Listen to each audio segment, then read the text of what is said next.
Good morning everyone. Amen. Ako'y nagagalak. Sabi mo sa katabi mo, ako'y nagagalak at nakita kita.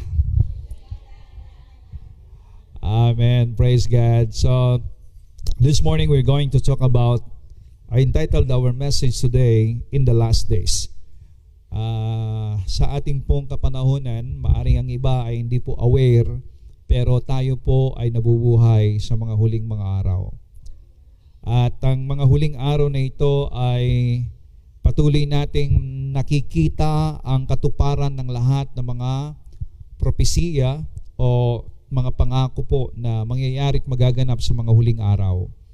Kaya hindi po kayo o wag po kayong magtataka kung meron po kayong mga bababalitaan na mga hindi nyo pa nababalitaan noon.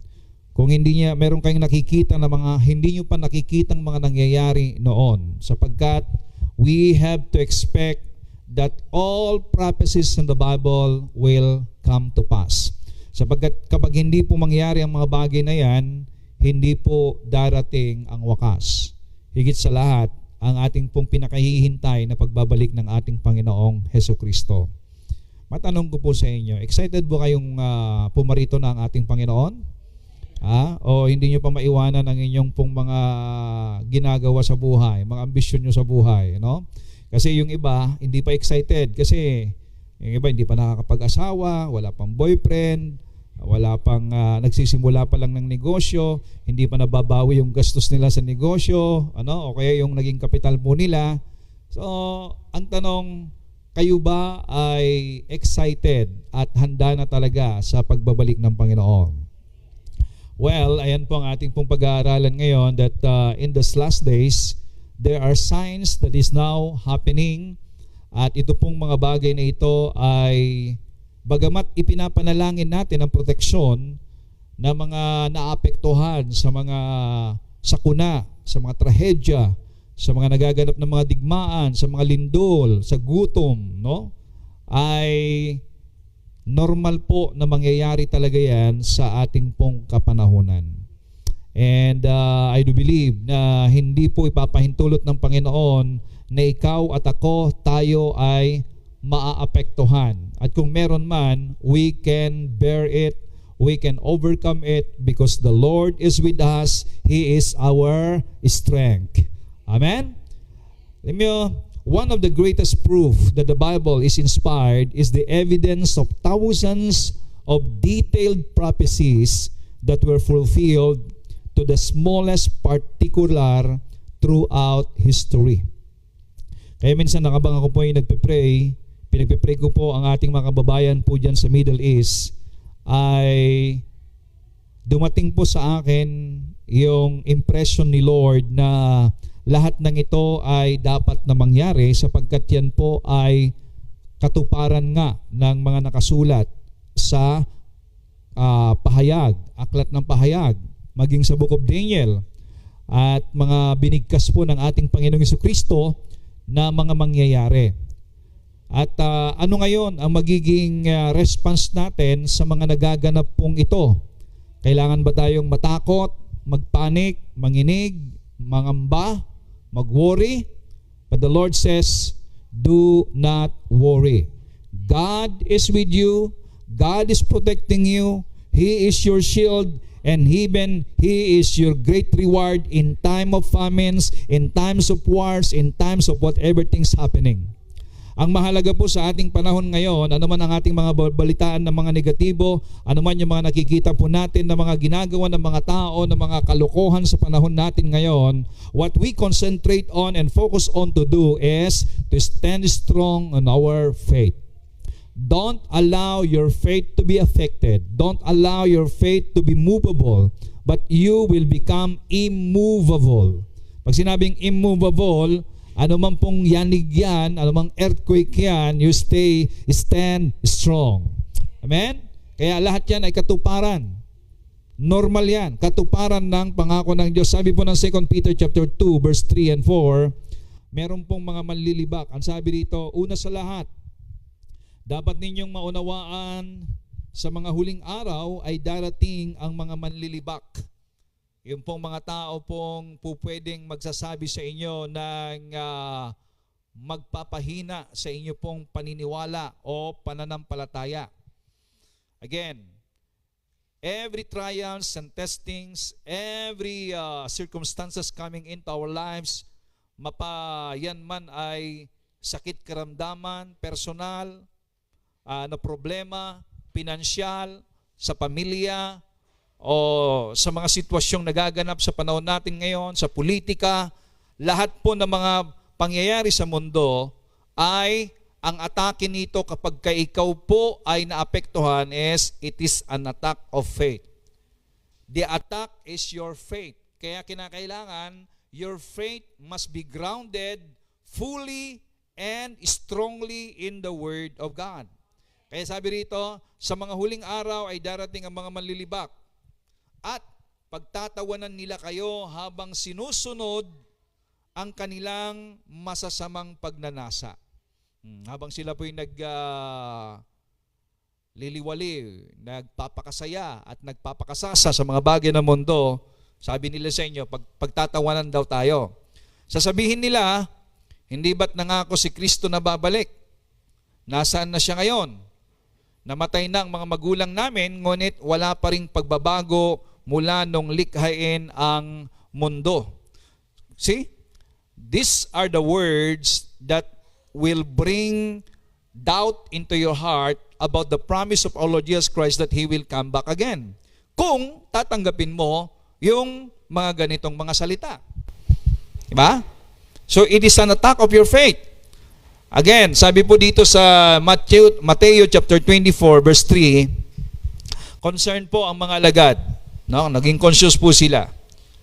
Actually, nung panahon nila, they are expecting for the end time, for the end time. Kailan mangyayari mga bagay na ito? Kaya sabi nila sa Panginoon, tinanong nila, habang nakaupo si Jesus sa bundok ng mga Olibo, lumapit sa kanyang mga alagad at nakipag-usap ng sarilinan.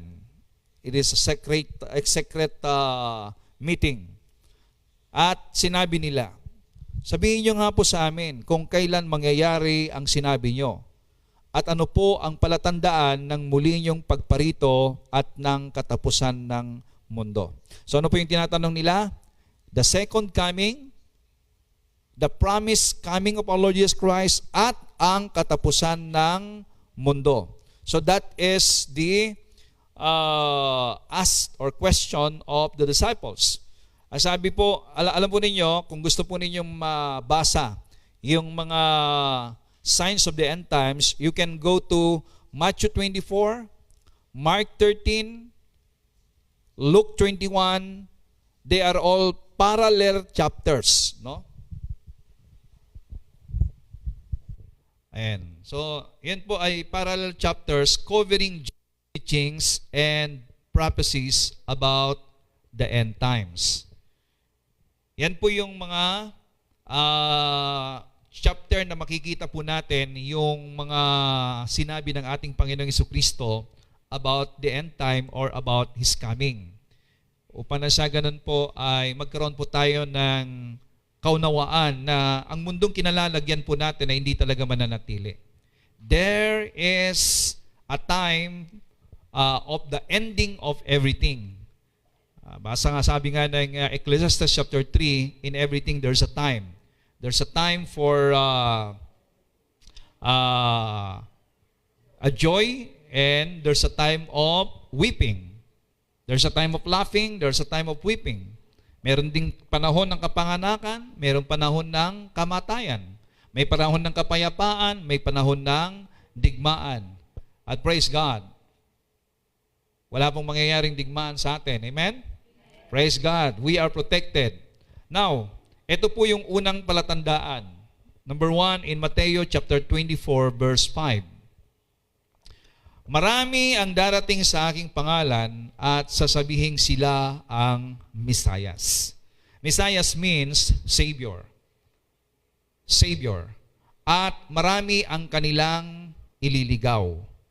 So, dito po sa ating panahon ngayon, actually ever since, even from the time of our Lord Jesus Christ, marami po ang mga naglitawan na ng mga manliligaw. At kayo pong mga kadalagahan, mag-ingat po kayo sapagkat kapag meron pong umaaligid na manliligaw, ililigaw po kayo niyan. No? Kaya marami pong mga naligaw ang landas dahil po sila ay nakuha ng manliligaw. Okay, at yan po ang sinasabi ng Panginoon na ililigaw ang marami. So there's a lot of doctrine coming out, no, in our days now. At there are some who claim to be a Messiah already. Doon po sa Amerika, dyan po sa bandang North and South America, ang dami pong mga naglipana po dyan na nagkiklaim, even here in the Philippines. So ito po yung ating pong palatandaan. Kapag ka po merong tao na nangangaral, preacher, na nagsabi na ako ay sinugo ng Diyos, or sabihin niya, ako ang Diyos na nagkatawan tao, or ako ang siyang katuparan ng pangako ng Biblia na magliligtas sa inyo. At kung hindi kayo makikinig sa akin, hindi kayo maliligtas. Kapag meron po kayong naririnig na mga ganyan, that is a sign na yung pong mga ngaral na yan, yung tao na yan, yung grupo na yan ay hindi sa Diyos. Ito po yung warning na sinabi ng Panginoon. And also there are groups saying, halimbawa, you don't belong to their groups. No? Kung wala kayo sa amin, hindi kayo ligtas. That is also a sign of cult. A sign of not of God. Kasi po, ang kaligtasan ay hindi po ang pagsapi sa isang samahan. Ang kaligtasan ay ang iyo pong pagkilala na kailangan mo ng tagapagligtas at ang pagtanggap mo sa Panginoong Jesucristo bilang Panginoon at tagapagligtas, iyan ang kaligtasan. And you are saved. Of course, you need to go to a group of people who also receive the Lord Jesus Christ as Lord and Savior, worshiping God with them, katulad po ng ginagawa natin. Pero we are recognizing na hindi lang po tayo ang maligtas at hindi lang yung grupo natin ang siyang ligtas. Lahat ng tumanggap sa ating Panginoong Jesucristo, saan ka mang grupo, basta't naniniwala ka sa Panginoong Jesucristo na siya ang Savior, you are saved. And you are my brother, I am your brother, you are my sister, we are the children of God. So, pakaiingat po tayo, no? Na meron pong mga manliligaw at magsasabing sila ang Mesiyas. At marami na nga po. Actually, ang isa po talaga sa nakakatakot po na pangyayari sa ating pong kapanahunan ngayon ay napakarami po ang tumitingin sa kalagayan. Halimbawa, meron na nga po ng mga nagtatayo po ng isang kaharian na yung kaharian na yon, yun na raw po yung New Jerusalem. Yun na raw po yung langit na bumaba sa lupa, paraiso, at kung wala ka doon ay hindi ka maliligtas sapagkat bumaba na ang langit dito sa lupa. And there are verses that they are using in the book of Revelation. No? Kaya we need to be careful on that. Okay? Sabihin mo sa katabi mo, mag-ingat ka. Ikaw din, kamo, mag-ingat ka rin. At we need to stand on our faith that there's only one Savior, there's only one mediator. One Savior, one mediator, and His name is Jesus. Pag sinabi pong mediator, wala tayong ibang kinikilalang tagapamagitan sa Diyos at sa tao, kundi ang ating Panginoong Jesucristo. At wala tayong ibang itinataas, sinasamba, kundi ang ating Panginoong Jesucristo. In everything we do, what we are doing here is we are worshiping, we are acknowledging, we are proclaiming only one name, and that is the name that is given under heaven, and His name is Jesus, the Savior.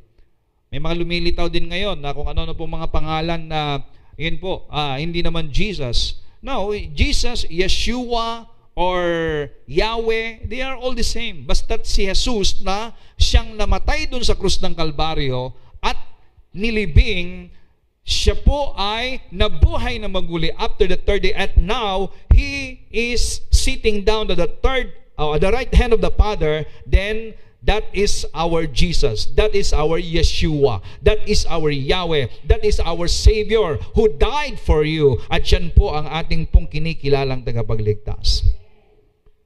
Amen? At yan din pong ipinapahayag natin sa lahat ng mga tao. At si Jesus po na ating tagapagligtas ay siyang solusyon ng lahat. Hindi mo na kailangan ng albularyo, espiritista kapag ikaw may sakit ng karamdaman. Hindi mo kailangan ng albularyo manglalaway sapagkat si Jesus po ay siyang iyong tagapagligtas. Hindi mo rin kinakailangan ng manghuhula upang nang sagot ng hulaan mo kung ano ang magagandang buhay mo, kung ano bang buhay mo sa kinabukasan, kung ikaw ba'y makapag-asawa ng mayaman, yayaman ka ba, ito pa. Hindi mo na kinakailangan yung pong mga manghuhula. Ang kailangan mo si Jesus, meron siyang magandang plano sa iyo sapagkat hindi ka pa ipinapanganak, kasama ka na sa plano ng Panginoon para sa ikaw ay pagtagumpayin sa buhay na ito. The only thing you need to do is to recognize Him and know His Word, know His plan for you. And His plan is in His Word. Nandun po sa salita ng Diyos ang Kanyang plano para sa iyo. Ay huwag ka nang maligaw pa. No? Kung sino-sino magsasabi na Mesiyas. Lahat po ng mga lalabas na mga Mesiyas, maliban doon sa dumating na ang ating Panginoong Jesucristo, ang mga tao pong yun ay hindi po Mesiyas, Misayad po yun.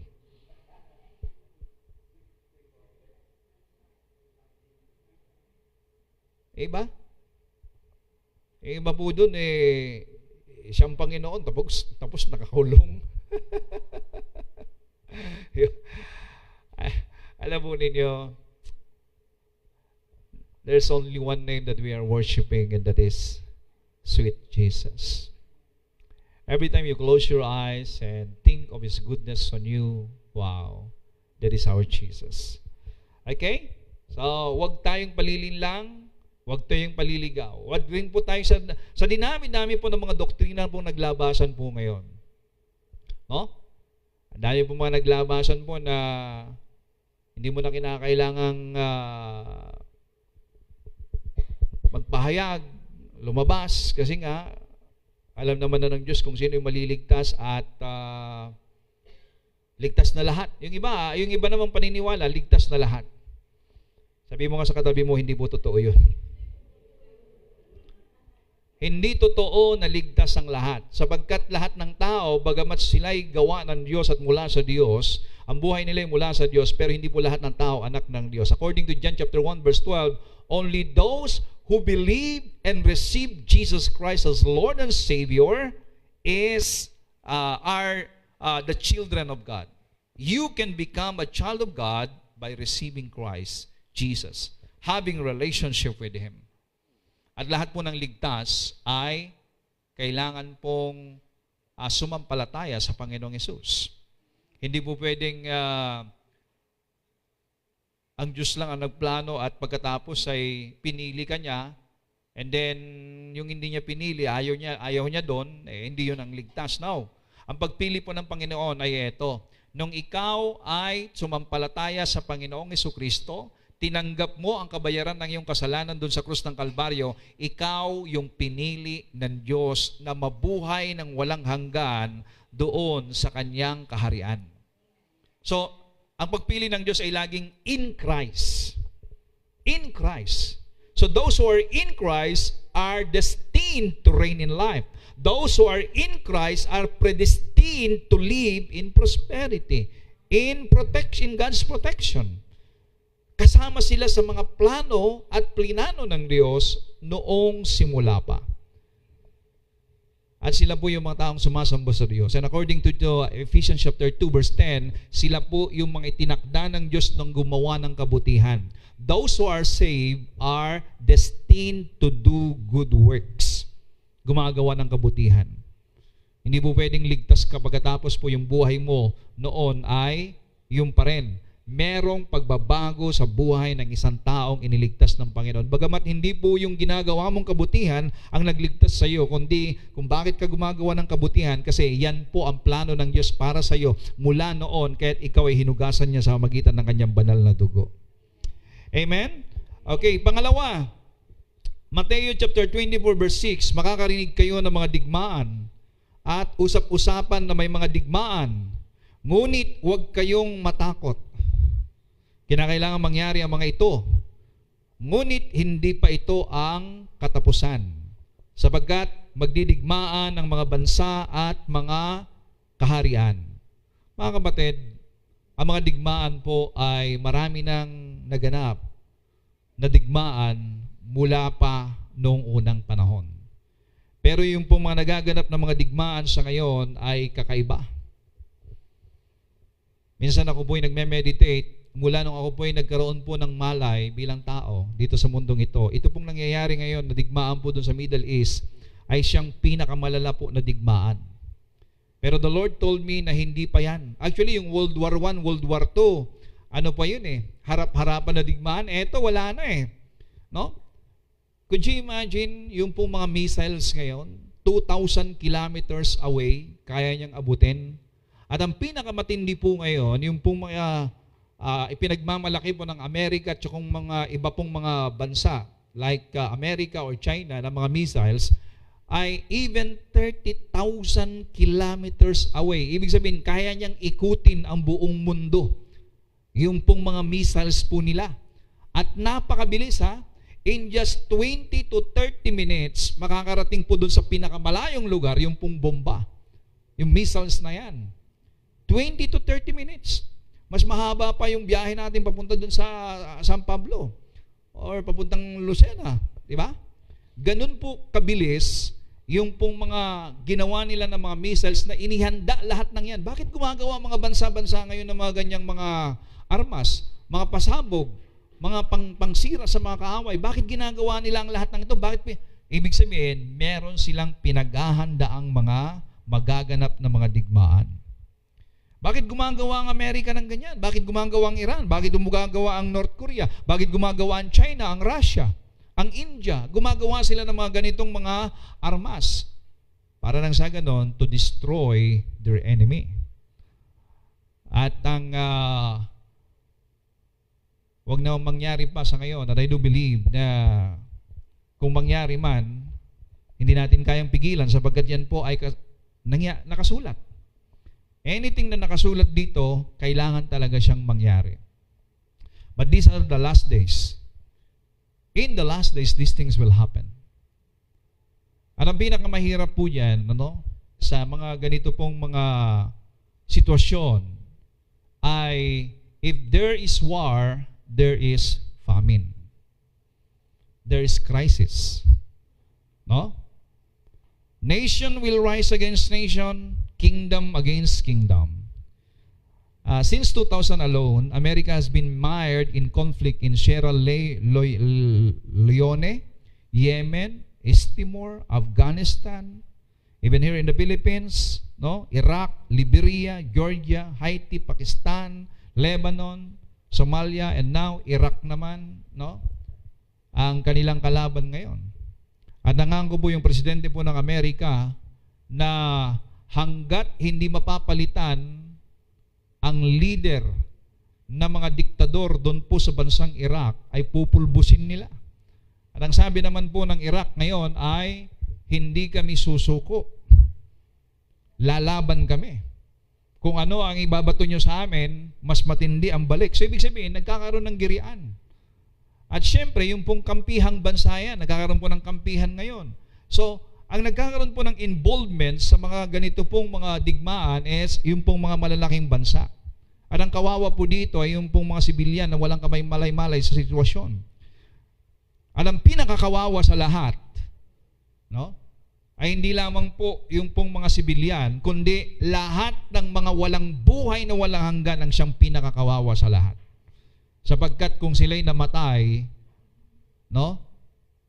at wala silang buhay na walang hanggan, sila po'y papunta sa lugar ng kaparusahan. But tayo ngayon, praise God, na naka-ensured na ang buhay sa Panginoong Jesucristo. Ano man pong magaganap sa mundong ito, magkagera man sila, magkaroon man sila ng mga kagulumihan na nagaganap sa mundo. At kung halimbawa man tayo maapektuhan, wala tayong katatakutan sapagkat meron tayong buhay na walang hanggan na hindi kayang sirain ng anumang missiles, anumang pong mga digmaang nagaganap sa ating kapanahunan. Oh, glory to God. So you need to be at peace. Well, manalangin tayo kasi yan ang alam ka naman na pag dumating po ang digmaan, limbawa dito sa Pilipinas, nagpadala limbawa ng China ng missile dito, alam ka naman na sasaluhin mo. Di ba? Ano gagawin natin? Saan ka magko-cover niyan? Ang mahalaga po ay tayo'y nakatindig sa ating pananampalataya ngayon. Amen? Praise God. So digmaang yan, hindi po, alam nyo, ang kasunod po sa mga digmaang yan ay yung pong famine. Actually, the other day, narinig ko po, the President's already announced na kailangan na po nating humanda sa pagtitipid. Kasi apektado tayo, hindi po doon sa mga missiles o bala ng mga naggigiriang mga bansa, kundi apektado po tayo sa ekonomiya. Apektado tayo sa mga langis na napakahalaga po ang langis sa kapanahunan natin ngayon sapagkat yan po ang means ng transportation natin. Paano makarating ang mga pagkain, deliveries sa mga bawat probinsya kung wala po tayong langis? At paano po yung mga ginagamit ng mga magsasaka? Meron po dyan langis, meron po diesel. No? So, ibig sabihin, yung pong number one na affection po is langis. Ito po yung nagpapakita na meron pong famine, pero wag po kayong mag-alala. Tayo po sa Pilipinas sa higit na mapalad kaysa sa iba, sapagkat doon po sa nagaganap, kung saan nagaganap mismo ang gyera, sila po ang pinaka-affected sa lahat. Alam ko'y naniniwala, hindi tayo pababayaan ng Diyos.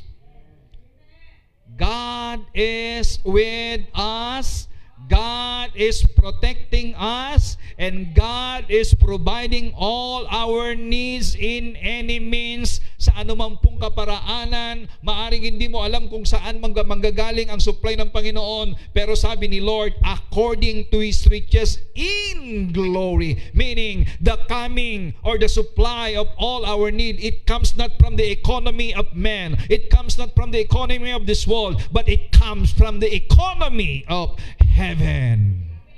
Hallelujah. So that is the supply of all our needs. Oh, glory to God. Basta't magtanim lang kayo. Ang Diyos po ang bahalang magpalago. Amen? Magtanim at gawin lang namin natin ang ating ginagawa sa Lord. Yung pong negosyo ninyo, yung pagtatanim nyo, gawin lang. Oh, I tell you.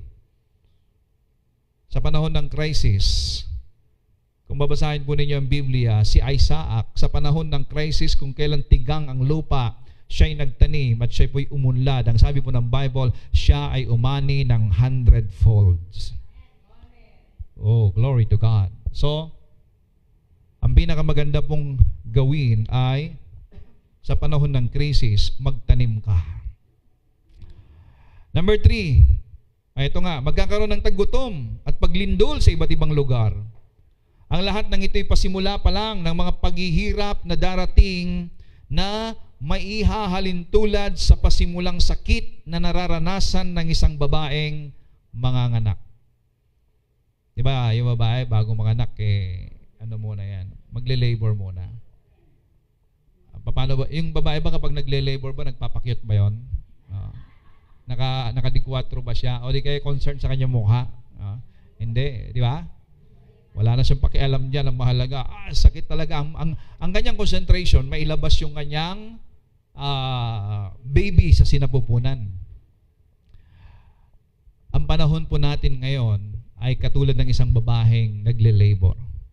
Well, meron pong tinatawag na unang bugso ng labor na babae, pangalawa, pangatlo. Ibig sabihin kapag pumangatlo yan, talagang lalabas na siya. Amen? Pag pumang-apat pa yan, palabas na. Kayo po nakakalam, mga kababaihan. Ito pong mga nangyayari po at nagaganap, nagkaroon na ng World War I. Amen? Unang bugso ng labor yan. Nagkaroon na po siya ng World War II, pangalawang bugso ng labor. At eto ngayon, nag-aambang ang World War III. At itong World War III na to, ito po yung isang sa pinakamalala na digmaan kung ito man ay magaganap. Could you imagine? Yung pong nakikita ninyo, right? Nakikita nyo po dyan sa TV, nakikita nyo po dyan sa Facebook ninyo, sa YouTube. Nakikita po ninyo na para bang lumilipad lang na quitis yung mga missiles. Akala mo, wala lang, pero pagka yun po, dumapo sa isang building, wasak ang building. At napakarami po yan. So could you imagine ang magiging iiwanan po nito na mga pangyayari, mga kapatid, lahat ng yan ay naipropesiya at ito po'y nangyayari na. Kung sila po'y kung marami po natatakot sa mga balita ng digmaan, tayo naman po sa ating kaibuturan ng ating puso, nagkakaroon ng kagalakan sapagkat ibig sabihin, sinyalis yan na malapit nang dumating ang aking hari ng mga hari, ang aking Panginoon ng Panginoon. Makikita ko na siya ng mukhaan. Oh, glory to God. Panatilihin niyo po ang kagalakan sa inyong puso sa paglilingkod sa Diyos, sa kabila po ng mga naririnig po natin. Well, kailangan din natin mag-prepare siyempre. Kailangan nyo na mag-full tank kasi birihin nyo according to the news. Starting tomorrow, 17 pesos ang itataas. Could you imagine nagtaas na sila tapos 17 pesos pa ang idadagdag ngayon ng diesel. At ano yun at saka lahat ng mga bilihin. So ibig sabihin, kung magtatagal yung giyera na yan, actually nakalagay dito Okay, tinan nyo yung famines na yan, yung picture. Yan. Matagal na, doon sa picture. O, tinan nyo yan. Di ba? O.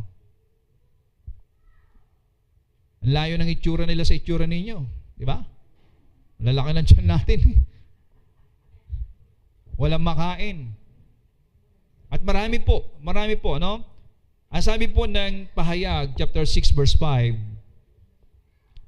ito po yung ikatlong selyo. Nang matanggal ng kordero ang ikatlong selyo, narinig kong sinabi ng ikatlong buhay na nilalang, halika. Pagtingin ko, nakita kong isang itim na kabayo. Ang nakasakay ay may hawak na timbangan, scale. May narinig akong parang tinig mula sa kalagitnaan ng apat na buhay na nilalang na nagsasabing, ang presyo ng 1 kilo ng trigo ay dapat 1 araw na sahod. At ganoon din ang presyo ng 3 kilo ng sibada. Alam nyo, yung pong crisis na darating is yung kikitain ng isang tao sa maghapon, 1 kilo lang ang mabibili. Ganun kamahal. Kaya huwag kayong magtaka. Kahit anong gawin mong rally ng rally, tapos isisisi mo sa gobyerno yung mga nangyayari na pagtataasan ng mga bilihin, hirap ng buhay. No, it was recorded. Nakapropesiya po yan.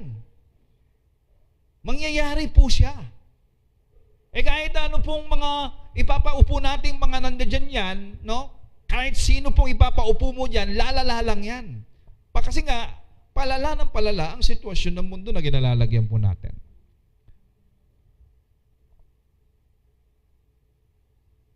Kaya mapalad po yung mga maraming tanim na kamote.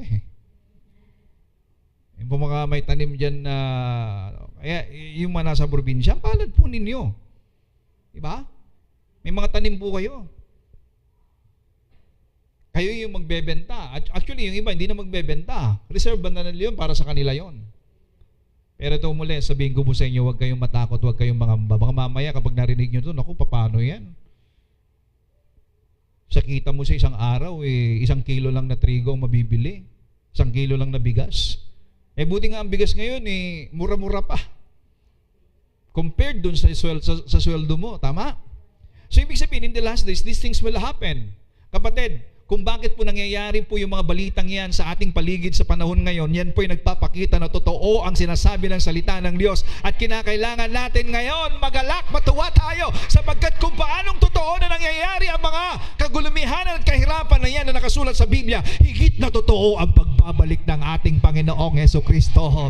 Higit na totoo ang nakatakdang magandang lugar para sa atin. Higit na totoo ang paraiso na inihanda ng Lord sa iyo. At higit na totoo ang magandang mansyon na inihanda ng Lord para sa iyo.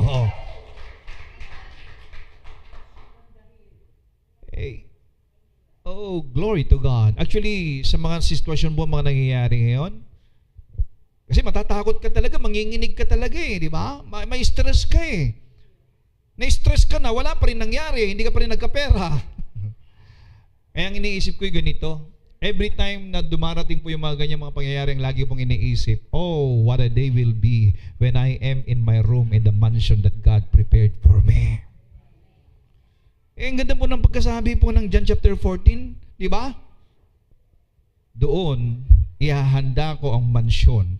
Sa bahay ng aking ama, maraming mansyon. Oh, could you imagine? In the house, there are mansions, and that mansions is prepared for you. Oh, glory to God. Kaya, ang i-meditate ninyo kapag meron pong mga crisis, meron pong digmaan, meron pong mga panganib, meron pong mga pandemya na mga darating, no? Ang i-meditate ninyo, hindi mga yon. Ang i-meditate ninyo, totoo ang salita ng Diyos, nangyayari ang mga ito sapagkat ito'y katuparan ng mga pangako ng Panginoon. Therefore, ang i-meditate ninyo na totoong mangyayari at magiging sa iyo lahat ng pangako ng Diyos is the mansion that God prepared for you.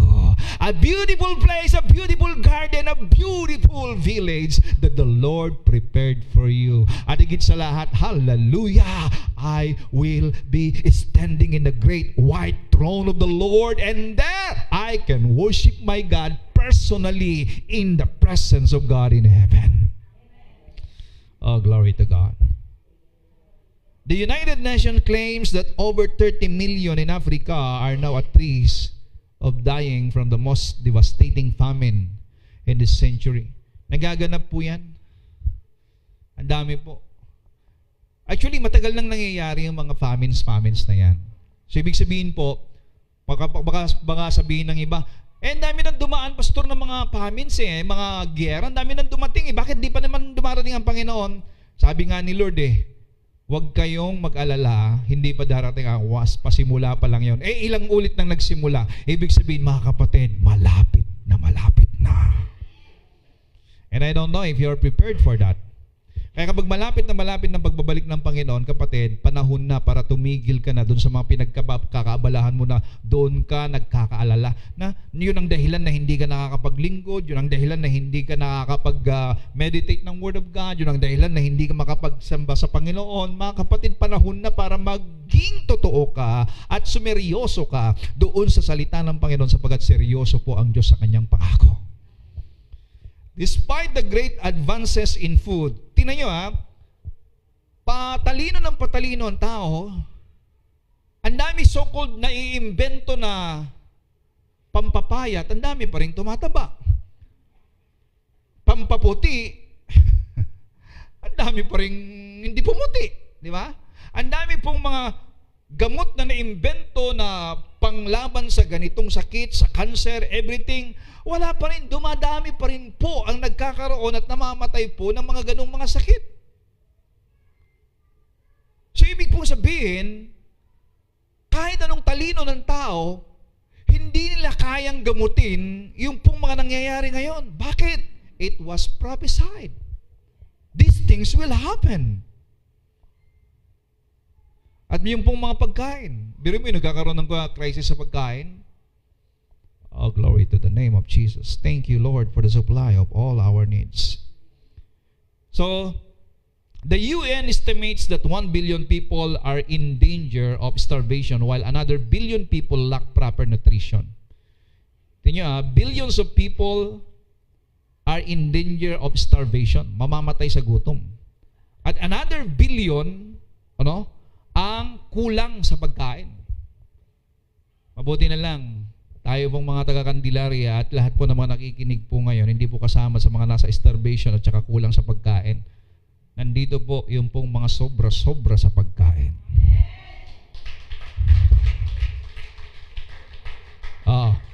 Para malaman dito sino dito ang napapanisan ng pagkain. Di ba napapanis mga pagkain ninyo? Hindi yung kayang kainin lahat. Tinatapon nyo na lang. May samantalang ang dami po diyang hindi nakakain.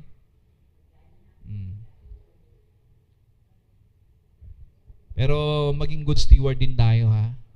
Huwag kayong magluluto o bibili ng isang bagay na sobra-sobra.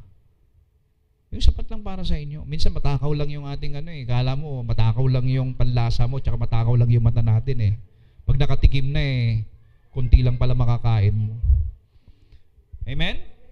Okay, so the rise in major killer earthquake. Tingnan nyo, there will be earthquake. Nakabalita na po tayo ng iba't iba pong mga earthquake. Kaya nga po, katulad yan, yung the big one dito na sinasabi nila na the big one or whatever, no? Mga earthquakes na nagkukulaps, may mga namamatay. Well, kumabit po mga earthquake kasi matanda na ang mundo ng kinalalagyan natin gumagalaw yan Pag hindi yan gumalaw, mangangawit yan. Kaya nga po nangangawit din ang mundo natin, nangangawit. Kaya kapag meron pong nahuhulog o natitibag, kinakailangan po yan, gagalaw siya.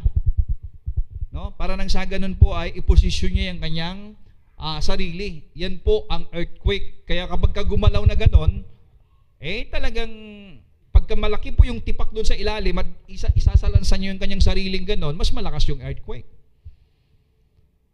Matanda na tong mundo natin. Kaya lang, itong mundo na to, papalitan ng Lord ng bagong mundo. It will be renovated with fire and it will be a new heaven and a new earth. Hallelujah. So every year, earthquake caused thousands of deaths either directly or due to the resulting tsunamis, landslide, fires, and famines. Grabe, no? Yung fire. Nakakaindik na balitaan nyo yung fire na naganap doon sa Los Angeles. Tama? Yung pong mga magandang bahay na yun, magandang bahay. Could you imagine? Sunog. Buong syudad, sunog. O dyan sa Hawaii, Sister Helen, di ba? Sunog ang halos isang isla. So nangyayari po yung sinabi po sa Book of Revelation na sa mga huling araw, kahit yung papel na nandiyan sa labas, dahil sa sobrang init, masusunog. Hindi nga lang papel na nasunog, pati bahay pati mansyon, sasakyan.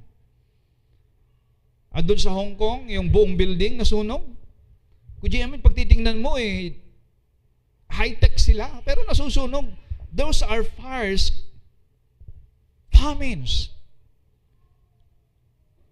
Pag nagkaroon po ng sunog or ng wildfire diyan po sa like Australia or whatever, walang magawa ang mga tao, gobyerno wala silang magawa. Kasi hindi makalapit ang bumbero. Yung helicopter na magdadala ng doon, parang lamok lang.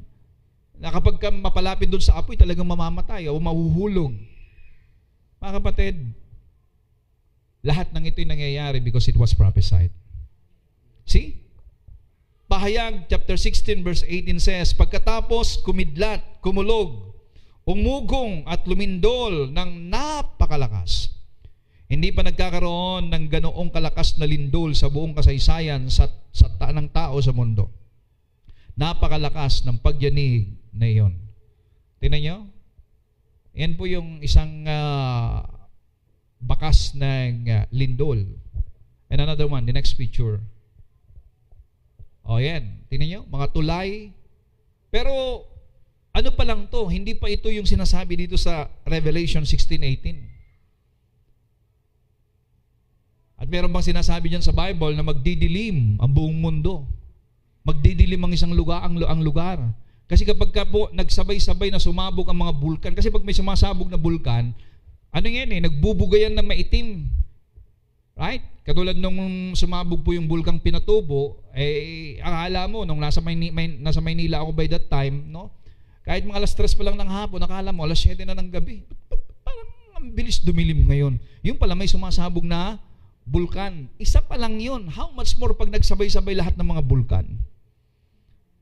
So those are the things that will take place in the last days. Kaya kapag meron po tayong mga nababalitaan, talagang nangyayari ang sinasabi ng salita ng Diyos. Okay?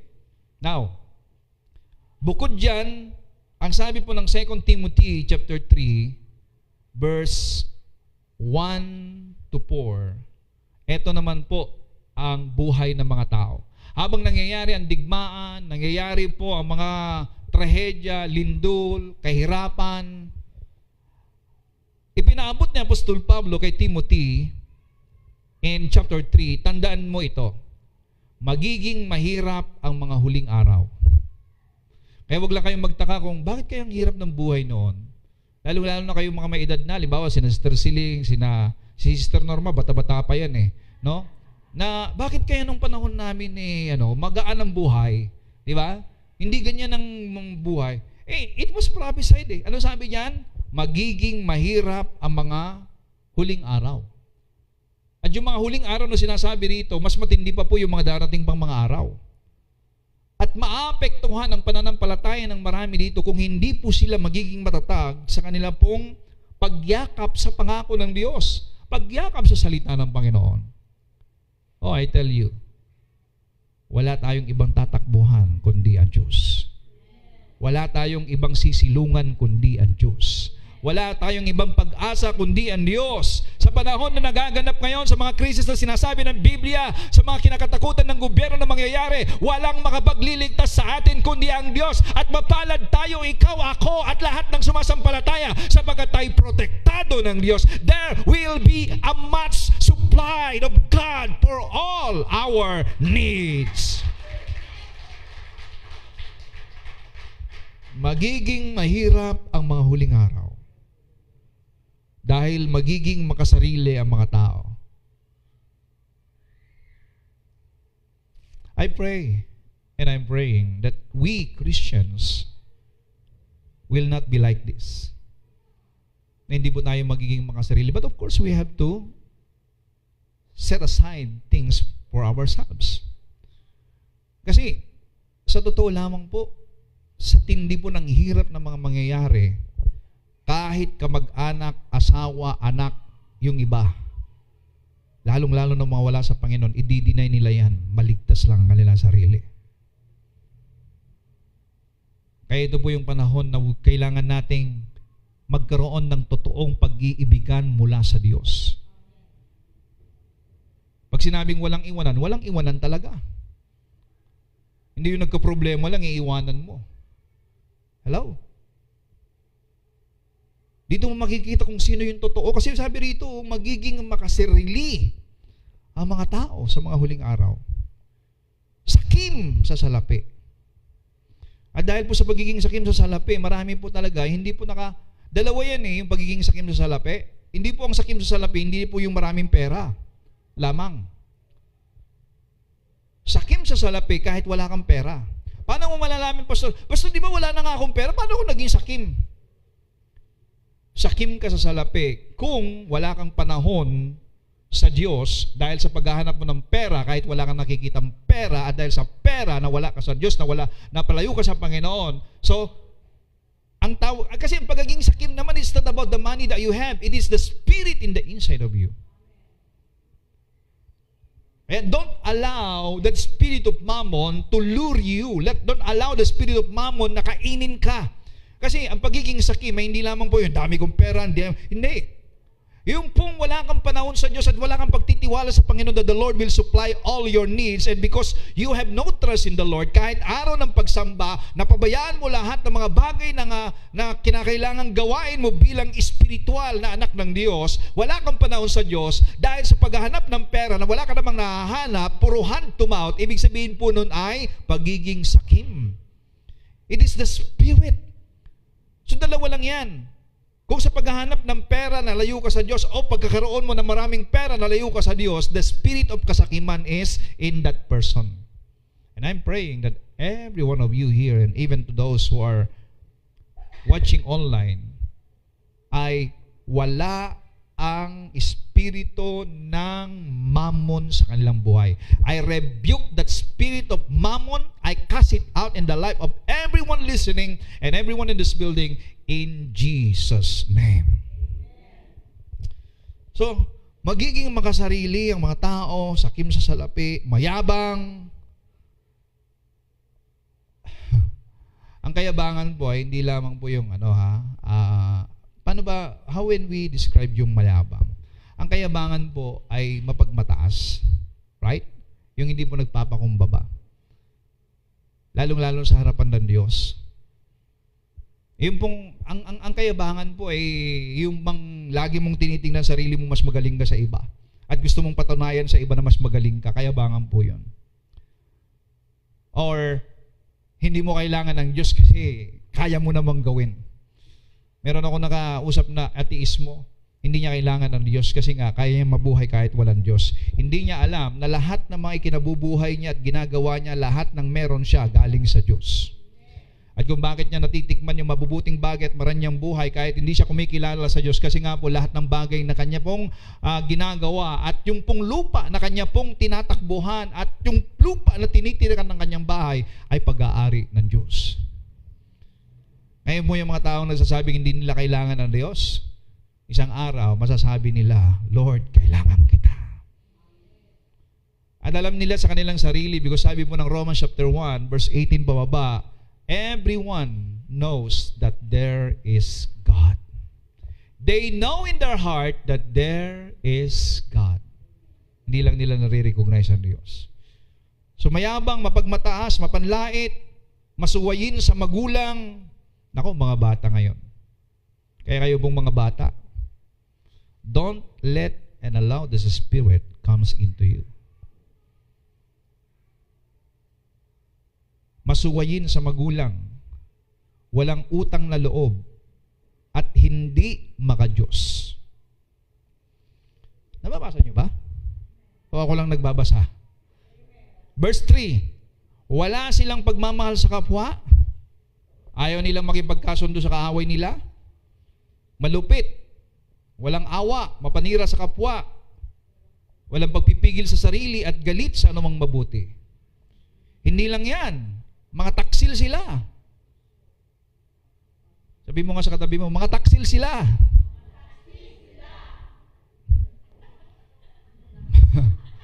Ang lakas nun ah.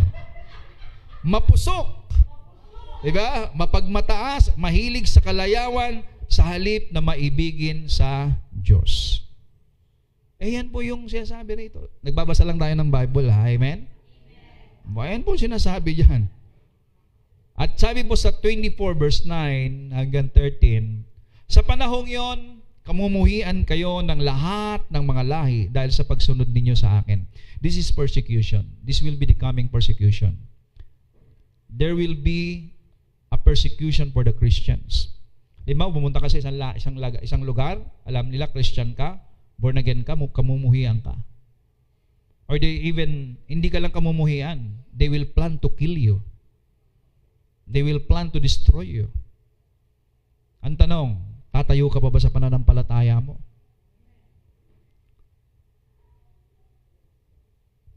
Dadakpin kayo para parusahan at patayin. O ito, naunahan ko lang, nandiyan pala. Verse 10, marami ang tatalikod sa kanilang pananampalataya. Sabi mo, hindi ako yon. Ikaw, tanong mo, ikaw. Hindi rin siya yon. Amen. So marami ang tatalikod sa kanilang pananampalataya, kapopootan at ipapahuli nila ang ang kapwa nila. Okay, parang nangyayari sa mga ibang mga bansa, no? Kapag kapwa nila Pilipino, alam nilang papapel, ay meron pong gantimpala, ipapahuli nila yun. No? Sa mga Pilipino, marami ganyan. Yung mga nasa abroad, mag-ingat-ingat kayo. Pero sa mga Kristiyano, lalong-lalo na mga taga Ever Increasing Grace at saka EIG Devotioners, wala yan. Amen? Lilitaw ang maraming bulaang propeta at marami ang ililigaw nila. So ito po yung sinasabi natin kanina. Pinalalahanan din ni Pablo. Lalaganap ang kasamaan at dahil dito manlalamig ang pag-ibig ng marami. See? Because of wickedness, many Christians will be cold.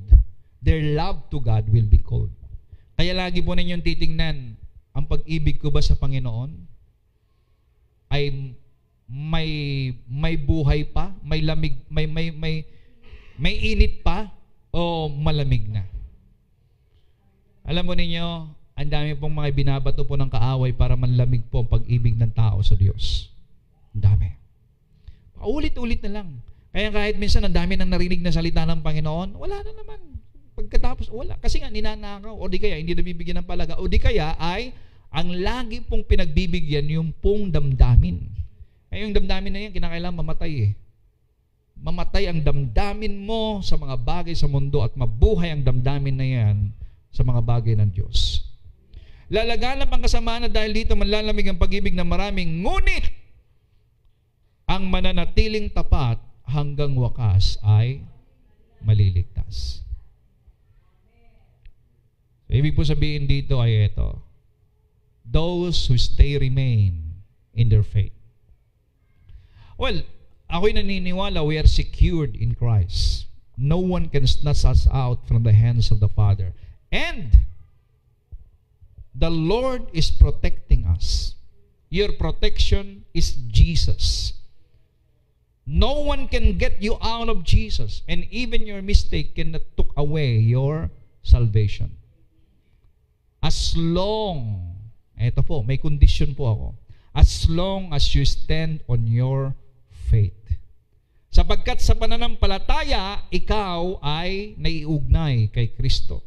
Sa pananampalataya, ikaw ay nagkaroon ng buhay na walang hanggan. Sa pananampalataya, natanggap mo ang pangako ng Diyos. Sa pananampalataya, sa ginawa ni Kristo dun sa krus ng Kalbaryo, nahugasan ang iyong mga kasalanan at natanggal ang iyong mga kasalanan. Sa mamagitan ng pananampalataya, ikaw ay ginawang matuwid ng Diyos. Sa mamagitan ng pananampalataya, ikaw ay naging bahagi sa pamilya ng Diyos. So, by faith, from faith to faith, ang sabi po ng Romans chapter 1 verse 17, mula sa pananampalataya at magtatapos sa pananampalataya. So ibig sabihin, you must stand and remain in faith of our Lord Jesus Christ. But when you get out of faith, then blasphemy will follow. Ang mga tao pong nawala ang pananampalataya, they will blaspheme the testimony of the Holy Spirit, the testimony of the finished work of Jesus Christ at the cross. Sapagkat kapag nawala na ang pananampalataya ng isang tao, kanya na pong isusuka ang kanyang pinaniwalaan tungkol sa ginawa ng Panginoong Hesukristo. Tatalikuran na niya yung pong mga bagay na kanyang natutunan at naranasan, natikman doon sa ginawa ng Panginoong Hesukristo. And that is a blasphemy. At ang sabi ng Panginoong Hesukristo, ang blasphemy ay kasalanang walang kapatawaran. It is impossible for your salvation to be taken away. But it might be possible when you get out of faith. So you must stand and remain in faith in Christ Jesus. Hindi natin pinag-uusapan dito yung nanlamig ka lang o kaya na pariwara yung buhay mo. As long as you have faith in Christ Jesus, you are saved. Kaya lang, yung dilubyo ng buhay mararanasan mo. Kaya kung gusto mong maranasan ang langit dito sa lupa, stand on faith, embrace the Word of God, praise God, worship Him, testify of God's goodness, and then usher people into God's kingdom. I tell you, you can experience the joy of those angels in heaven, that they are rejoicing kapag meron pong isang kaluluwa na naakay sa gawain ng Panginoon o sa kaharian ng Diyos. Mararanasan mo ang sobra-sobrang kagalakan sa puso ng mga anghel. You can experience the joy of those angels rejoicing in heaven here on earth. Hallelujah. And then the last one is this, in Matthew 24:14. This is the last sign actually. Ipapangaral sa buong mundo ang magandang balita tungkol sa kaharian ng Diyos, upang malaman ito ng lahat ng tao at saka darating ang katapusan.